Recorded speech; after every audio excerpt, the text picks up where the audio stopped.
So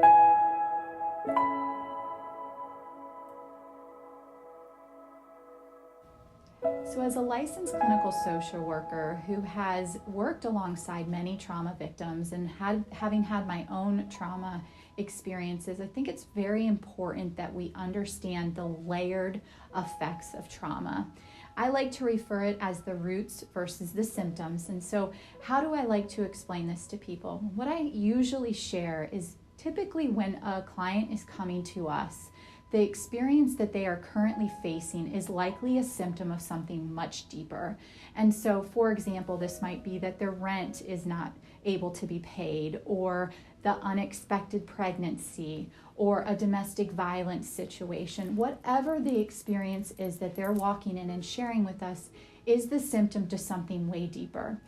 Why is that important for us to know as client advocates? Well, likely we can become the problem solvers or the helper to solve the problem if we don't understand that it's part of a bigger problem. So likely our minds go to, well, let me get them a resource to help pay their cable bill, or let me help them understand their options when it comes to pregnancy, or let me get them their support group. And all of those things are hugely necessary. I don't want you to hear what I'm not saying. That is our heart. We want to support our clients where they're at.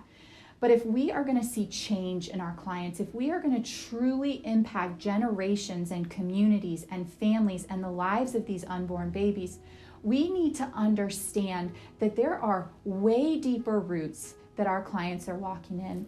1 in 3 girls and 1 in 5 boys are being sexually abused. We know that 1 out of every 2 families is falling victim to divorce.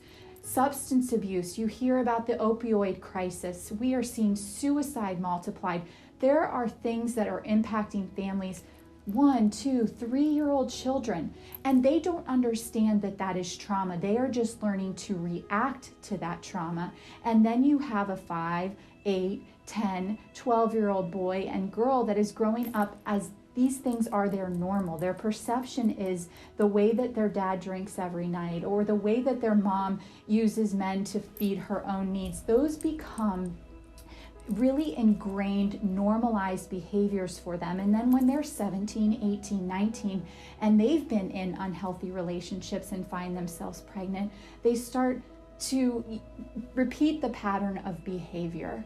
And so if we don't acknowledge that there is something way deeper to the pain that our clients are coming in with, we're not going to really be able to help them. And so by having the awareness that the situations they're coming in with are very real, our clients, and we want to meet them there. But if we can help our hearts understand and our minds understand that this is something that is way deeper, our questions become more intentional, our connections to them become more intentional, and we begin to understand that unless we have conversations that go deeper than what they're presenting with, their circumstances aren't going to change. It's going to be like a Band-Aid on an open wound, and we know that that doesn't ever solve the problem. We need to get into that wound and clean it out.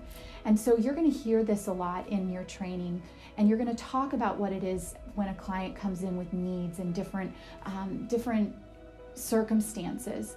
And so I just wanted you to hear it from our heart as an organization, from a clinician who has walked along trauma survivors, that we believe in getting deeper than that presenting symptom. And we're going to encourage you and train you to do the same.